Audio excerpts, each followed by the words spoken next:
Aloha, aloha. Welcome back, everybody. Yeah, it's me, DC. Here's the deal. We're in Hapuna Beach in Hawaii, the Big Island. Ranked one of the best beaches in the world. But I want you guys to let you guys know that I really appreciate you guys. Life is short. Spend time with your family. I'm going to be going to Las Vegas end of June. I'm going to report back to you what the hell is going on. Enjoy the video, everybody. Enjoy the video. Enjoy life.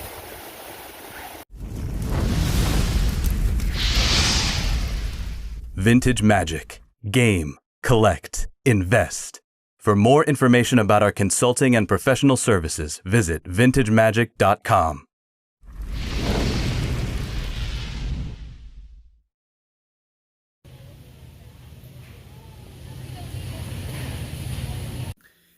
All right, guys, welcome back. It's me, Daniel, vintagemagic.com. All right, today's video is all about Double Masters, Core 2021, and these fancy foiling situations that's happening, all these mystery box stuff. Yeah, I don't really talk about that much because it's really not in my era of stuff I sell or invest in. But I'm going to talk about it in terms of one integral thing. A lot of people have been asking me, do I jump into this new stuff? Not me, but would you? How would you do it? And I got to say this, okay? The main thing out of this entire video is going to be, the thing is, even if you buy, let's say, a couple $1,000s of like any of these boxes, okay? Let's say you buy singles of Double Master stuff, Core 2021, whatever. All this Ikoria stuff, whatever you're buying to. Mystery boxes, collector's edition boxes, whatever. And you make $100 on the item, right? And let's say you make, I don't know, on a $2,000 investment, you make, let's say you double your money. Let's say you make $2,000. Okay.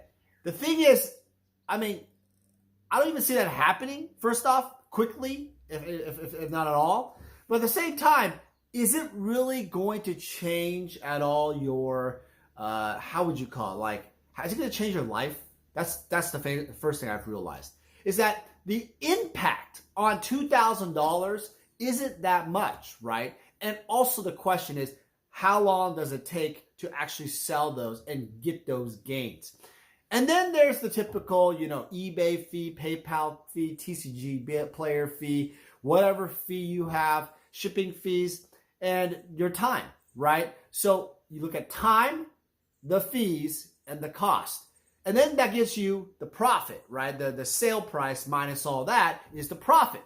And you got to ask yourself, if that comes out to be double your money, that's a pretty good investment. But for how long? Are you waiting a year? Are you waiting 2 years, 3 years? To be honest, if I was waiting 3 years and I got double my profit, I probably want to go to something else. If I was waiting 1 year, I would like that. Absolutely. That's a good investment. And if it was a net profit of 2 times, that's where the number would want to be. But the thing is, what I'm hearing from people is that I'm not making double, Dan. I'm going to be making, I don't know, like 10%, 20%, 30%, okay, in about a year or two, okay, 30%. You wait 30%, there's so many other investments that could go up. Some people have told me the new boxes are kind of flat or they've gone down. Some of the collector's boxes or whatever. And with this no MSRP situation going on, the box prices, seem like a really great deal because I think Double Masters has double the stuff, right? Double the foils, double the rares, double the fancy stuff. So there's all this variation that you could be getting, with all the cards if you open them. But it's just like, is it really worth the investment? The other main factor that I want to talk to you guys about, for those of you who have not watched the channel before, and I'm sure Rudy's said it before 1,000 times, is the fact that this is all non-reserve list. Non-reserve list stuff. Don't know what the reserve list is? Well, it's basically a promise that Wizards made years ago. They've kept the promise that, like Black Lotus, the Power 9, the Dual Lands, certain big-time cards don't get reprinted any kind of type of form. And now, no, they've tried to do some funky monkey stuff where I think there's like this new Planeswalker Teferi who basically has an ultimate that takes 2 extra turns or something. That's cool, right? But it's not the same. Time Walk obviously has 1 turn for 2 mana, 1 blue and 1 colorless. It's not the same card, right? So you have similar effects, like similar spells, but they cost way more and there's a big downside. So that's how the reserve list has been kind of circumvented in some fancy way. But I got to tell you, if you're investing in Magic, the reserve list will always be like the creme de la creme. It will not change at all. Because ultimately, let me remind you guys on one thing. Every single year, every single month, whatever the hell they do, they're going to keep doing the same thing. As I predicted, they're going to do fancy inserts. They haven't stamped them. They have not stamped them. For example, 1 out of 1,000, 1 out of 69, 1 out of 99, 1 out of 88, 1 out of 1 masterpiece card. They haven't done that for the cards yet. But they are doing fancy artwork, fancy foiling, fancy little insert things, basically that you're getting double master stuff, basically double foils, double the fun, double the set, double, this is what they're doing. They're basically reprinting stuff. I mean, there was a leak recently about like reprinting like Force of Will, Jace the Mind Sculptor, and Double Masters, all this stuff going on. Core 21 has other reprints. The whole thing doesn't matter anymore. Every year, every season, whatever, you're going to get different reprints of the same blasted non-reserve list cards that we've seen over and over again. They held back fetch lands. Okay, so they're going to reprint fetch lands. I guarantee you they will reprint it end of the year for the holiday. I'm telling you, they have to. Because the economy, the Wizards of the Coast economy, the money, Mark Rosewater, right? They're basically admitted it. They have to reprint the cards to kind of have this dynamic of, hey, we know that there's a group of people that will buy into these higher end cards, and we need to give them some of that without deteriorating the player base part. So that it's like it's one of those things, like it's a give and take, It's a constant give and take, and that's the problem with the current situation, is that you have to reprint enough cards so the players who want the cards can buy them, but at the same time, you can't reprint the same thing over and over again in every single set, or then all the the Magic evil investor people are basically, the dealers, right? They need to have enough yield where their investment isn't actually going to tank quickly. So the acknowledgement of this by Mark Rosewater, I think recently on Twitter or something, sparked a firestorm. And it makes it real. And he even asked the question, how do we balance this out? We want to make we want to make the players happy. We want to make the collectors and the, people in the higher threshold people happy. We want to spend more money happy. What do we do? And the reality is the answer to that entire question, Mark, if you're watching the video, because you're probably not, is, well, the answer is this. I've been told that you should just print the crap out of it, and who gives a flippin' ass? People will always buy it. But look at Termagoyf.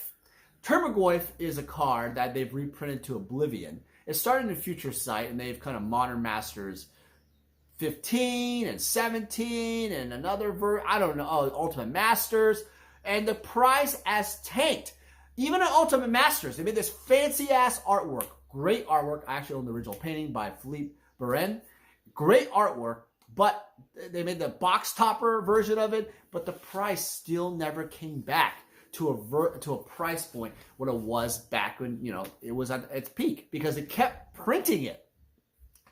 At a certain point, the wallet fatigue is going to happen. It's going to destroy the economy.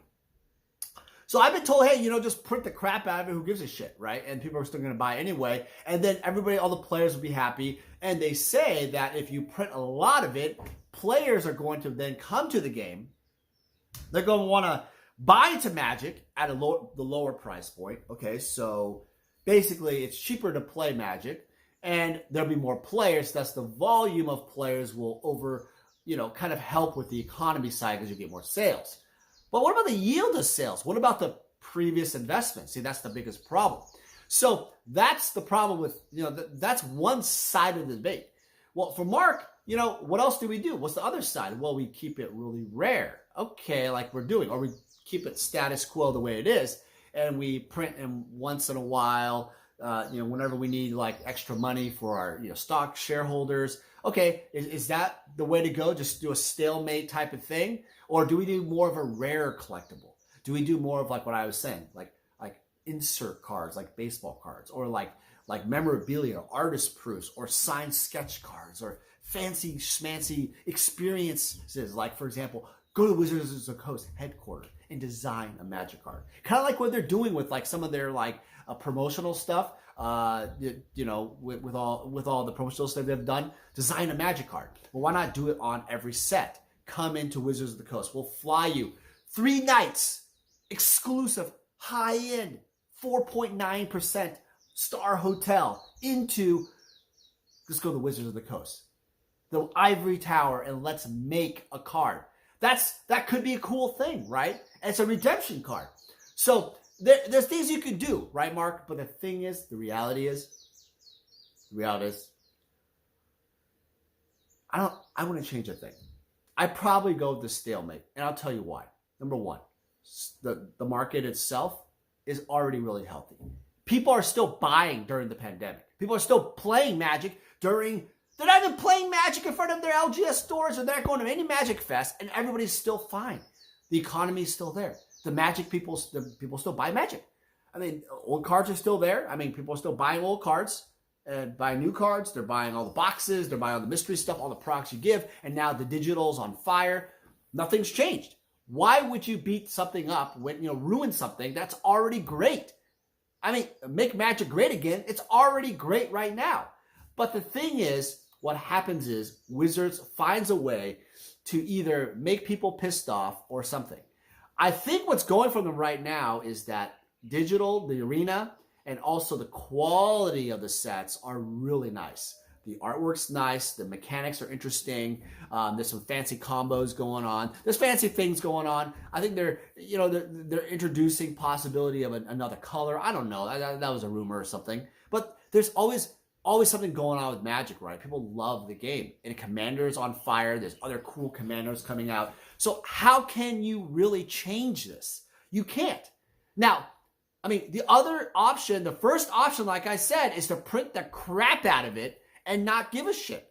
And that doesn't really sell more products, because with no MSRP, you want to get a price point where the dealers, the distributors, the LGS, the investors, the buyers, the collectors feel that there's product worth into the value of Magic cards.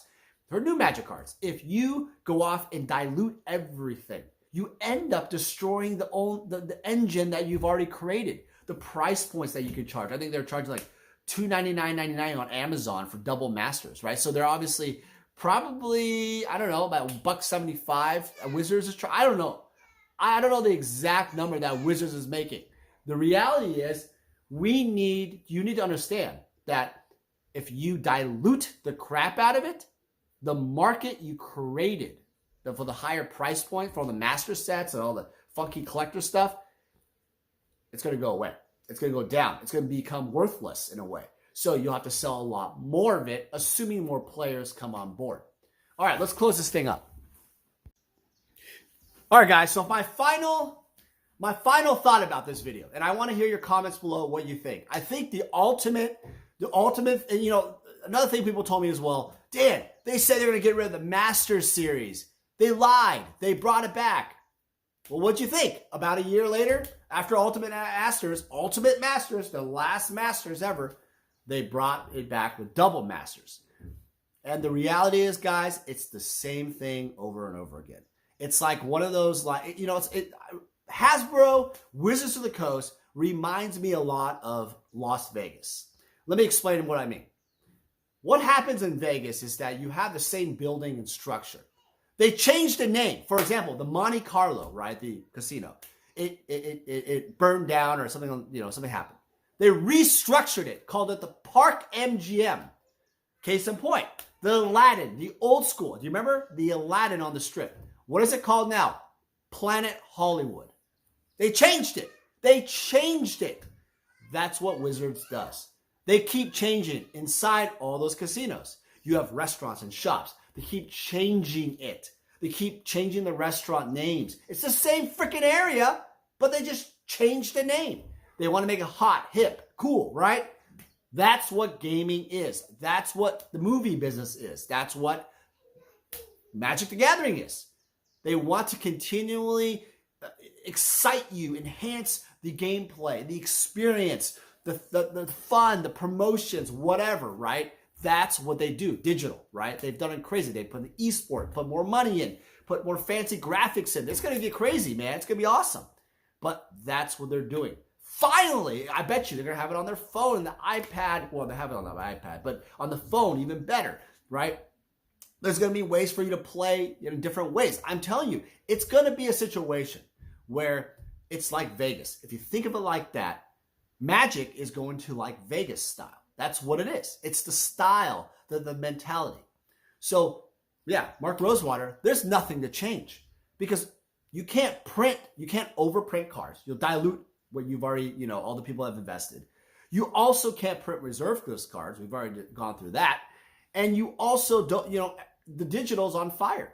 I think Open Boosters made a video about it, or someone made a video about it, like the world has just changed if they wanted to go digital. Absolutely. They want to convert they actually would like to have both. Ultimately, you are a digital player and you also are a card, physical, like live player, like kind of like live poker, online poker, live poker. You do both, right? You do a little bit of both. But ultimately, digital is the highest yield, right? The card stuff, yes, they make money. It doesn't cost much to print the cards, but it causes more minutia, right? The digital is just server maintenance or tech people, managing. It's different. It's a different thing.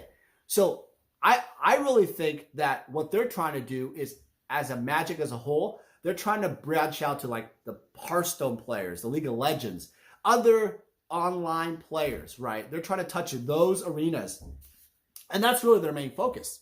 And they're hoping that they can take some of those players away and then entice them into buying some of those collectible cards. And you don't want to dilute that because there's no guarantee that those players are actually going to convert into Magic. So it's an interesting dynamic. All right, guys, what do you guys think? You guys having a good week? Hope you guys enjoy the video. Tell me if you enjoy these kind of videos. I like talking about it once in a while because the new stuff, I do follow it all the time.